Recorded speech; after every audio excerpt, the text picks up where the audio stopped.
Welcome to Debbie's Girl, where we talk about issues that concern the state, void of politics, fear or favor.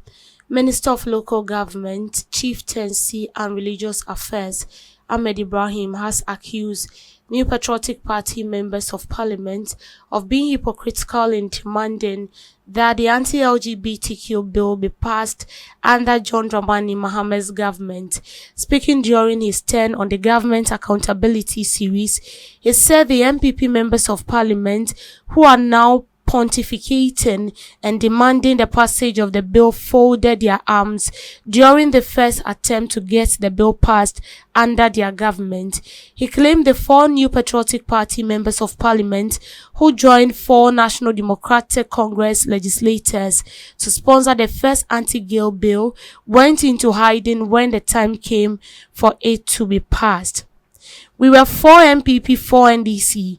By the time we got to the venue, 3 NPP members of parliament ran away.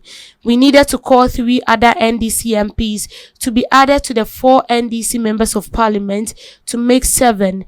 Reverend Intim Fojo was a reverend minister. He was one of the 4, so he joined the 7 NDC to pass it. He said the minister indicated that after failing to get the bill passed under the government, the NPP members of parliament are now trying to create the impression that the Mahama administration does not want to pass the anti-gay bill into law to score political points, which is said will not work. He assured that President Mahama would ensure the bill is being passed. The local government minister went on to disclose that the Constitutional and Legal Committee of Parliament is meeting on the bill on April 23rd to determine the way forward on its passage.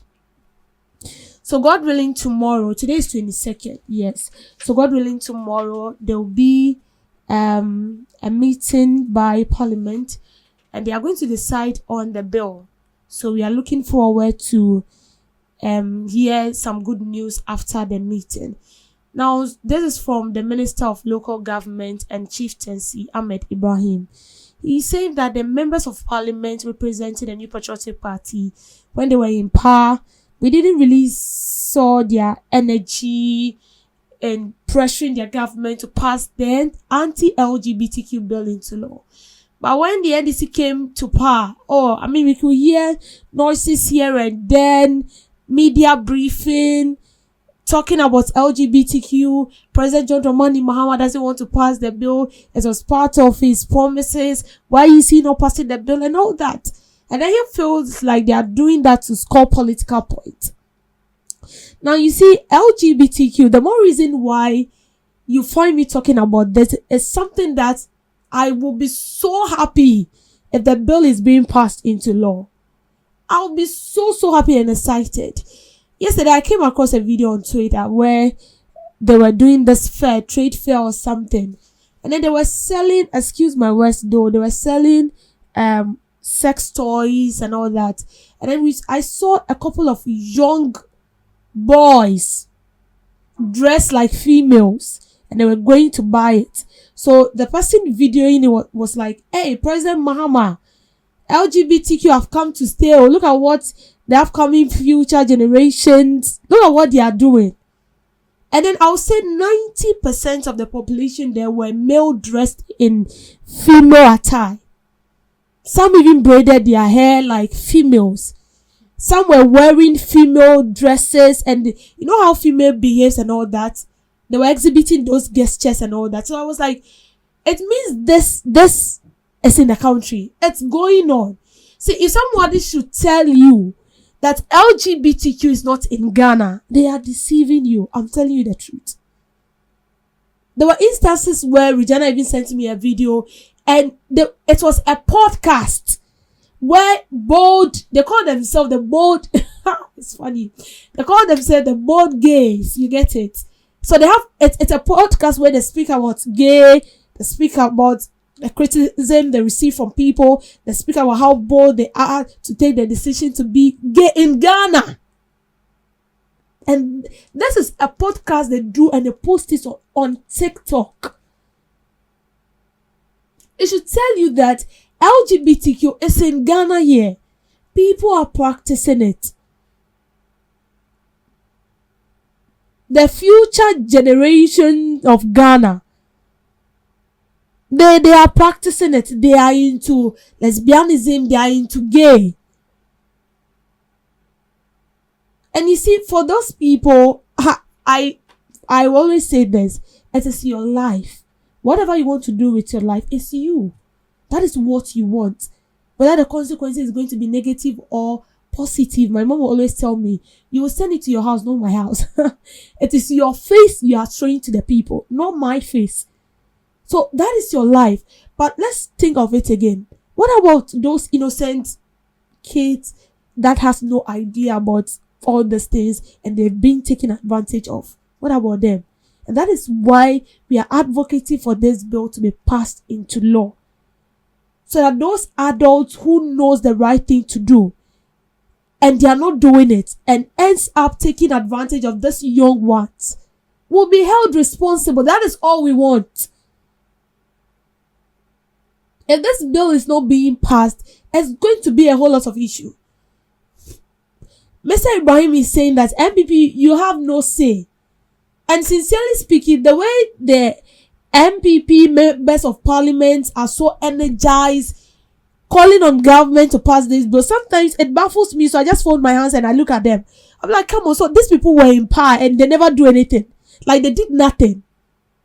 The only person that I can boldly say was quiet, open on this bill was Intim Fojo. He plus Sami Jemfi from the NDC. And even with Intim Fojo, although he was not that loud, but he openly stated that he was against the LGBTQ issue, and so he wanted the bill to be passed. But immediately the NDC came into picture, say the vim, they've gotten the power, they are now energized. So they kept calling, why is the bill not passed? But that same energy was not being used to push the former president, Nana Addo Dankwa Akufo-Addo, to pass the bill into law.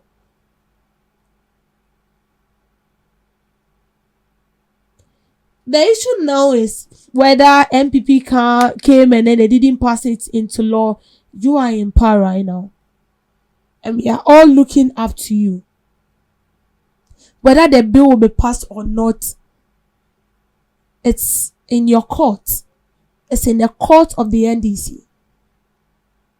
And don't forget that the main reason why people vote for you is not because you've promised a lot of things. LGBTQ is also part.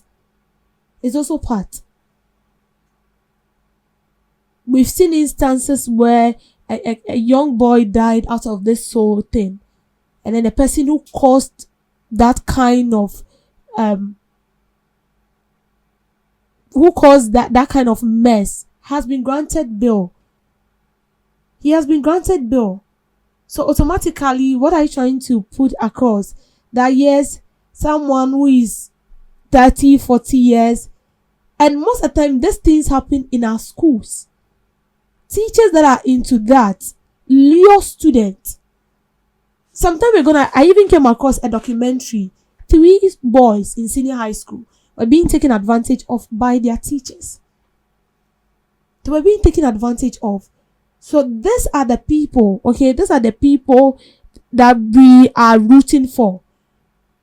And that is the main reason why we want this bill to be passed. As long as we are pressing, they will continue to press till this bill is being passed into law. And trust me, if this bill is being passed into law, any small discipline, no. Because as a male, you cannot dress like a female. When you dress, so it means that those content creators who dress like females to create their content, you need to think of a different alternative. Because you cannot dress like a female to shoot a video. You were born as a male. God in his own wisdom knows what he is doing. And trust me, God is not unwise to create you in what you find yourself to be. You just wake up one day, I don't feel like, so imagine I just wake up one day and I tell myself I don't feel like being a female. In fact, I think my mind is now behaving like a male, but I have the features of a female, so I want to go under surgery, I want to become a male. Then I come to my fellow female colleagues at the workplace and then I start proposing. Am I insane? You can do that in other countries, but our norms, our values do not condone those acts. It is an abomination. And so the bill, dear, we are there and we will pass it. As for that bill, we will need to pass it. Because if that bill is not being passed, then I'm sure Ghanaians will also think twice. You see, it is one thing to trust in someone, and it's another thing to trust in the person failing you. Your second time coming back to retaliate to that person will be worse and it will be dangerous. And so we hope that at the end of the day, the results that will be out from this meeting will be positive. It will be positive. It doesn't matter whether a government came on board and they didn't sign it. So long as you are in power, we are looking up to you to sign it. Because you promised that. And so we are hoping that you fulfill your promise. So we don't see you or we don't classify you in a group of those people we know. And so the LGBTQ, dear, Mr. President, when you have to sign it. The bill has been reintroduced to Parliament. God willing, tomorrow, there is a committee that has been set. They are going to deliberate on it. The outcome will be out. We hope the outcome is positive. And when it's positive and the time is up to sign, we hope not to hear any excuse. The only reason why signing this bill has become something very difficult is because we are not independent as a country. If we are independent as a country and we are not being controlled by other countries, I'm not sure we'll find it difficult to sign this bill. But because we claim we are independent, but we are not. And that is why day in, day out, we find ourselves at the mercies of other countries. They tell us what to do and we abide by it. We are in our country and then we find people in other countries directing us, telling us to sit here and we sit, telling us to stand up and then we stand up, telling us to do this and then we do it. We don't do things on our own. I should clearly tell you that we are not independent. And that is why signing this bill has become so difficult. And so please, we are pleading with you. We will be so excited that by the end of this year, not even next year or 2028. You need to pass this bill. That is what we are looking for. Thank you for making time with me on the screen.